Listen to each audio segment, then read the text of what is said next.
ದೇಶದಲ್ಲಿ ಅಸೀಲಾಗಿರುವ ಆಧುನಿಕ ಗೌರವಾನ್ವಿತ ಇಸ್ಲಾಂ ಧರ್ಮದ ಇಸ್ಲಾಂ ಧರ್ಮದ ಆಧುನಿಕ ಗೌರವಾನ್ವಿತ ಪರಮೋಚ್ಚ ಪಾಂಡಿತ ಜ್ಞಾನ ಹೊಂದಿರುವ ನಮ್ಮೆಲ್ಲರ ಆದರಣೀಯ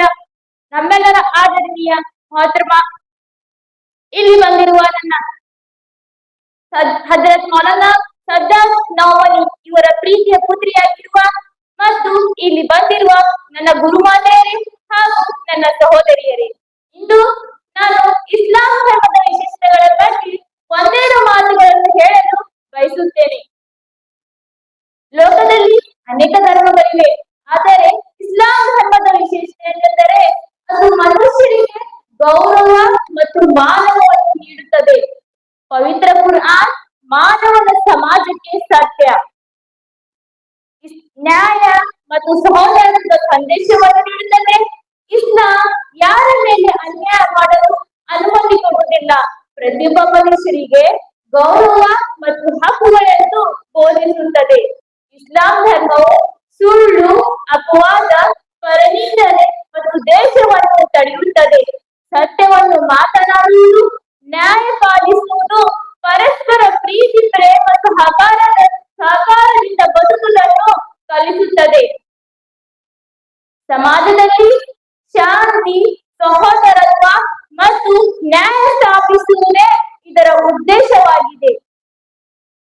ಇಸ್ಲಾಂ ಮನುಷ್ಯರ ಜೀವ, ಆಸ್ತಿ, ಮಾನ, ಮರ್ಯಾದೆಯನ್ನು ರಕ್ಷಿಸುವ ಮಹತ್ವ ಒತ್ತಿ ಹೇಳಲಾಗಿದೆ. ಮುಸಲ್ಮಾನನು ತನ್ನ ಸಹೋದರ ಮುಸ್ಲಿಮನಿಗಾಗಿ ತಾನು ಇಷ್ಟಪಡಬೇಕು ಮತ್ತು ಒಬ್ಬ ಮುಸ್ಲಿಮನು ಇನ್ನೊಬ್ಬ ಮುಸಲ್ಮಾನನಿಗೆ ಭೇಟಿಯಾದಾಗ ಅಸ್ಸಲಾಮು ಅಲೈಕುಂ ವರಹಮತುಲ್ಲಾಹಿ ವಬರಕಾತುಹು ಎಂದು ಹೇಳಬೇಕು. ಇದರಿಂದ ಪ್ರೀತಿ, ಪ್ರೇಮ ಮತ್ತು ಗೌರವ ಹೆಚ್ಚಾಗುತ್ತದೆ. ಮುಸ್ಲಿಮರ ಉದಾಹರಣೆ ಒಂದು ದೇಹದ ಭಾಗಗಳಂತೆ ಇದೆ. ದೇಹದ ಒಂದು ಭಾಗಕ್ಕೆ ನೋವಾದರೆ ಅದರ ನೋವನ್ನು ಇಡೀ ದೇಹ ಅನುಭವಿಸುತ್ತದೆ.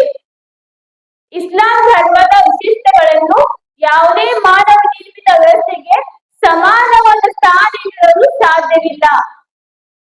ಮುಸ್ಲಿಮರ ಗೌರವ ಮತ್ತು ಮಾನವನ್ನು ಕಾಪಾಡುವುದು ಮತ್ತು ಇಸ್ಲಾಂ ಮೂಲಭೂತ ಹಕ್ಕುಗಳು ಒಂದಾಗಿದೆ.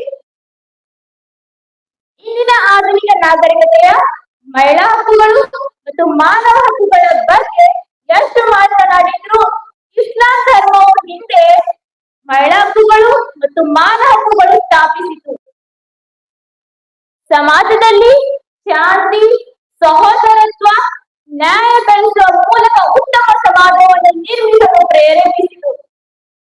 ಯಾರು ಇಸ್ಲಾಂ ಧರ್ಮದಷ್ಟು ಸಹಿಷ್ಣು, ವಿಶಾಲ ಮನೋಭಾವ ಮತ್ತು ಮಾನವೀಯ ಧರ್ಮವನ್ನು ತೋರಿಸಲು ಸಾಧ್ಯವಿಲ್ಲ. ಆದ ಕಾರಣ ಪವಿತ್ರ ಕುರಾನ್ ಮುಸ್ಲಿಮರಿಗೆ ಮಾತ್ರವಲ್ಲ, ಇತರ ಧರ್ಮವರಿಗೆ ನ್ಯಾಯ, ಕರುಣೆ ಮತ್ತು ಒಳ್ಳೆಯ ವರ್ತನೆಯ ಪಾಠವನ್ನು ಕಲಿಸುತ್ತದೆ. ಇಸ್ಲಾಂ ಧರ್ಮದ ದೃಷ್ಟಿಯಲ್ಲಿ ಮಾನವ ಗೌರವ, ಅವನು ಮಾನವನೆಂಬ ಕಾರಣಕ್ಕೆ ಗೌರವಕ್ಕೆ ಅರ್ಹನು. ಆದ್ದರಿಂದ ಕುರ್ಆನ್ ಮುಸ್ಲಿಮರು ಎಲ್ಲರೊಂದಿಗೆ ನ್ಯಾಯಪಾಲನೆ, ಸೌಜನ್ಯ, ಸದ್ವ್ಯವಹಾರ ನಡೆಸುವಂತೆ ಆದೇಶಿಸುತ್ತದೆ. ಪ್ರವಾದಿ ಮುಹಮ್ಮದ್ ಸಲ್ಲಲ್ಲಾಹು ಅಲೈಹಿ ವಸಲ್ಲಂ ಅವರ ಉಪದೇಶಗಳಲ್ಲಿ ನೆರೆಹೊರೆಯರು ಮತ್ತು ಇತರ ಧರ್ಮೀಯರ ಹಕ್ಕುಗಳ ರಕ್ಷಣೆಯ ಮಹತ್ವ ನೀಡಲಾಗಿದೆ. ಒಬ್ಬ ಮುಸಲ್ಮಾನನು ಇನ್ನೊಬ್ಬ ಮುಸಲ್ಮಾನನ ಸಹೋದರ, ಅವನ ಮೇಲೆ ಅನ್ಯಾಯ ಮಾಡಬಾರದು, ಅವನನ್ನು ದ್ವೇಷಿಸಬಾರದು, ಅಗತ್ಯ ಸಮಯದಲ್ಲಿ ಅವನಿಗೆ ಸಹಾಯ ಮಾಡಬೇಕು, ಅವನ ಮಾನ ಮರ್ಯಾದೆಯನ್ನು ಕಾಪಾಡಬೇಕು ಎಂದು ಹದೀಸ್ನಲ್ಲಿ ಹೇಳಲಾಗಿದೆ. ಒಂದು ರಾಷ್ಟ್ರದ ಅಭಿವೃದ್ಧಿ ಕೇವಲ ಭೌತಿಕ ಸಂಪನ್ಮೂಲಗಳ ಮೇಲೆ ಅವಲಂಬಿತವಾಗಿರುವುದಿಲ್ಲ. ಯಾವ ದೇಶದಲ್ಲಿ ಭ್ರಷ್ಟಾಚಾರ, ಅನ್ಯಾಯ, ನ್ಯಾಯ ಮತ್ತು ಹೆಚ್ಚುತ್ತದೆಯೋ ಅಲ್ಲಿ ಸಮಾಜವು ಸುರಕ್ಷಿತವಾಗಿರುವುದಿಲ್ಲ ಮತ್ತು ಅವನ ಜೀವನವು ಸುಖಶಾಂತಿಯಾಗಿರುವುದಿಲ್ಲ. ಸತ್ಯ, ನ್ಯಾಯ ಮತ್ತು ಅಲ್ಲಾಹನ ಭಯವನ್ನು ಅಳವಡಿಸಿಕೊಂಡರೆ ಅವನ ಸಮಾಜವು ಸುರಕ್ಷಿತ ಆಗಿರುತ್ತದೆ ಎಂದು ಹೇಳಿ ನನ್ನೆರಡು ಮಾತುಗಳನ್ನು ಮುಗಿಸುತ್ತೇನೆ. ಧನ್ಯವಾದಗಳು. ಸದಾಕಲ್ಲಾಹು ಖೈರ್.